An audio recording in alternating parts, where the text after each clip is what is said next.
1월 24일 월요일 매일 성경 아침 묵상입니다. 오늘의 본문은 요한복음 7장 14절에서 24절입니다. 권위 있는 가르침이라는 제목으로 말씀을 묵상하겠습니다. 첫 번째 단락의 제목은 예수님의 가르침에 대한 사람들의 반응입니다. 초막절을 맞아 은밀히 예루살렘으로 올라가셨던 예수님은 절기가 중반에 접어들자 예루살렘 성전에서 공개적으로 하나님 말씀을 가르쳤습니다. 15절입니다. 유대인들이 놀랍게 여겨 이르되 이 사람은 배우지 아니하였거늘 어떻게 그를 아느냐 하니, 유대인들은 예수님의 가르침을 듣고 놀랍게 여겼습니다. 그들이 놀란 이유는 배우지도 않았으면서 예수님께서 그를 아셨기 때문입니다. 여기서 글은 두 가지 의미로 해석이 가능합니다. 첫째, 성경에 대한 지식입니다. 매일 성경 오른쪽 면 아래에 있는 15절에 대한 각주에도 이렇게 설명했습니다. 둘째, 글로 번역된 그리스어를 직역하면 문자들, 곧 글자들로 볼 수도 있습니다. 15절의 글을 성경에 대한 예수님의 탁월한 지식과 해석으로 보는 경우가 많은데, 저는 15절의 글을 글자로 보고 오늘 본문을 읽어가겠습니다. 이렇게 보는 것이 오늘 본문을 이해하는 키포인트라 생각합니다. 유대인들은 예수님이 배우지 않았음에도 글자를 아는 것에 놀랐습니다. 다시 말해 유대인들은 예수님이 가르치신 하나님 말씀의 내용이 아니라 예수님이 하신 말씀의 수사학적 표현에 집중했습니다. 이러한 유대인들의 반응에 대해 예수님은 이렇게 말씀하셨습니다. 내 교훈은 내 것이 아니요 나를 보내신 이의 것이니라. 예수님은 내 글이 아니라 내 교훈이라 말씀하십니다. 유대인들은 예수님이 사용하시는 글자와 수사학적 표현에 놀랐는데, 예수님은 당신의 교훈, 즉 가르침의 내용에 대해서 말씀하십니다. 유대인들과 예수님의 관심사가 달랐던 것입니다. 예수님의 교훈은 배워서 얻은 지식이 아니라 예수님을 보내신 이, 곧 하나님께 받은 말씀입니다. 우리는 예수님을 하나님의 아들로 믿기에 16절 말씀을 당연하게 여깁니다. 하지만 예수님 당시 유대인들은 예수님의 말씀을 믿기 어려웠을 것입니다. 예수님의 교훈이 하나님께 받은 것인지 그들은 어떻게 알 수 있을까요? 17절입니다. 사람이 하나님의 뜻을 행하려 하면 이 교훈이 하나님께로부터 왔는지 내가 스스로 말함인지 알리라. 하나님의 뜻을 행하려는 의지가 있다면 예수님의 말씀이 예수님의 생각인지 하나님께 받은 말씀인지를 분별할 것입니다. 여기서 예수님의 생각이란 하나님의 아들로서 신적 존재의 생각을 가리키는 것이 아니라 사람의 생각을 말합니다. 17절을 일반화하면 이렇게 말할 수 있습니다.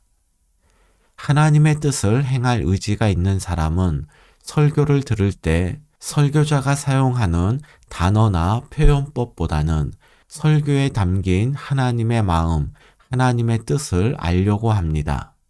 즉 표현이나 문자에 얽매이지 않고 내용에 집중하게 됩니다.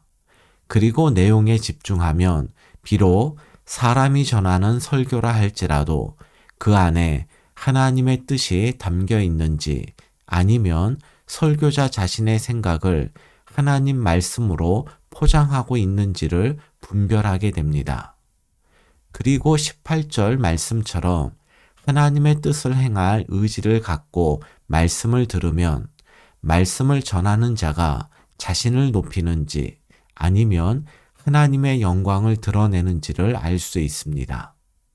성경과 설교, 그리고 사람들과의 만남과 환경의 변화 등을 통해서 하나님의 말씀을 분별하기 원한다면 하나님의 뜻을 행할 의지를 품어야 합니다. 하나님 말씀을 아는 것은 행하고 순종하기 위함이지 지식을 자랑하기 위함이 아니기 때문입니다. 두 번째 단락의 제목은 예수님과 유대인들의 안식일 논쟁입니다. 19절입니다. 모세가 너희에게 율법을 주지 아니하였느냐? 너희 중에 율법을 지키는 자가 없도다. 너희가 어찌하여 나를 죽이려 하느냐?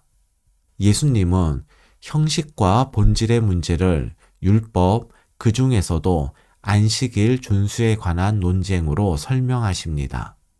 먼저 예수님은 율법 준수를 생명만큼 귀하게 여기는 유대인들에게 너희 중에 율법을 지키는 자가 없다고 말씀하십니다.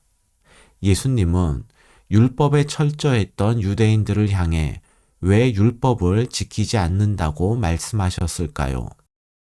유대인들은 율법의 글자에 철저했습니다. 즉 율법을 문자적으로는 열심히 지켰지만 율법에 담긴 하나님의 마음을 읽지 못했습니다. 하나님의 마음을 알지 못하니 율법에 담긴 의미를 삶에 적용하지도 못했습니다. 그래서 예수님은 유대인들 중에 율법을 지키는 자가 없다고 말씀하신 것입니다. 제가 15절에 나오는 글을 글자와 수사학적 표현법으로 해석한 것도 19절 말씀처럼 유대인들이 율법의 정신을 놓치고 형식에 집착한다는 예수님의 평가에 근거한 것입니다. 이어서 예수님은 19절 마지막 부분에서 왜 나를 죽이려 하느냐라고 묻습니다. 유대인들은 뜬금없어 보이는 예수님의 질문에 예수님이 제정신이 아니라고 생각했습니다.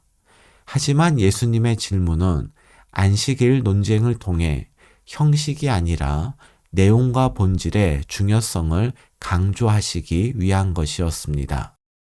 21절입니다. 예수께서 대답하여 이르시되 내가 한 가지 일을 행하며 너희가 다 이로 말미암아 이상히 여기는도다. 여기서 한 가지 일이란 요한복음 5장에 나오는 안식일에 38년 된 병자를 고친 사건을 가리킵니다.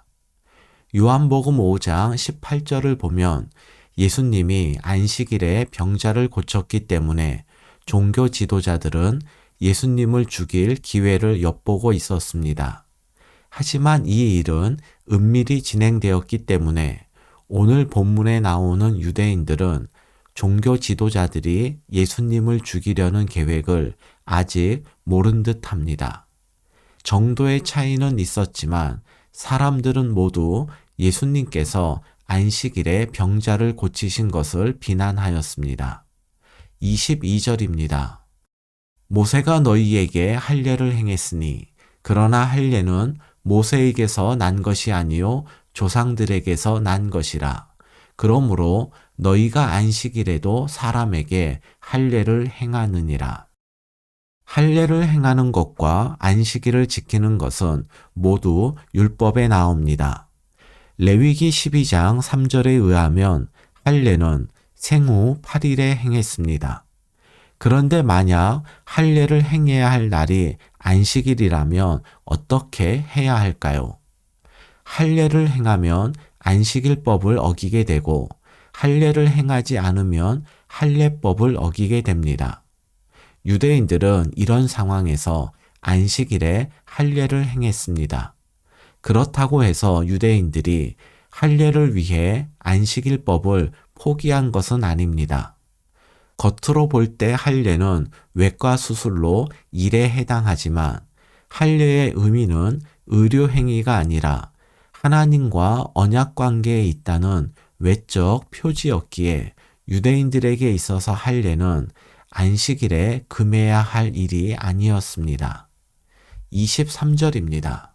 모세의 율법을 범하지 아니하려고 사람이 안식일에도 할례를 받는 일이 있거든 내가 안식일에 사람의 전신을 건전하게 한 것으로 너희가 내게 노여워하느냐?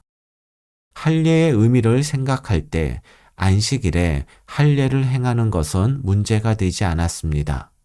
그런데 유대인들은 안식일에 병자를 치료하는 것은 문제시했습니다. 병자를 치료하는 행위 자체, 다시 말해서 그 형식에만 집중했기 때문에 치료 행위는 안식일에 해서는 안 될 일이었습니다. 하지만 사람의 전신을 건전하게 하는 것의 본질은 레위기 19장 18절에 나오는 이웃을 사랑하라는 율법 정신의 구현이기 때문에 예수님은 안식일에 병자를 고치는 것 역시 할례를 행하는 것처럼 문제가 되지 않는다고 말씀하십니다. 예수님은 조금 복잡해 보이는 유대인들과의 논쟁에 대한 결론을 이렇게 내리셨습니다. 24절입니다. 외모로 판단하지 말고 공의롭게 판단하라 하시니라. 외모는 겉모양이란 뜻인데 유대인들이 집착했던 글자와 수사학적 표현법, 그리고 율법의 형식과 같은 것을 말합니다. 공의는 하나님의 공의를 말하는데 하나님의 공의는 곧 하나님의 사랑을 가리킵니다. 이렇게 볼 때 오늘 본문에 대한 예수님의 결론은 분명합니다. 겉모양으로 판단하지 말고 하나님의 사랑으로 판단하라. 하나님의 사랑이란 시각으로 볼 때에만 겉모양에 가려진 본질과 내용을 볼 수 있고 이런 사람이 하나님의 뜻을 깨닫고 실천하는 말씀의 사람이 될 것입니다.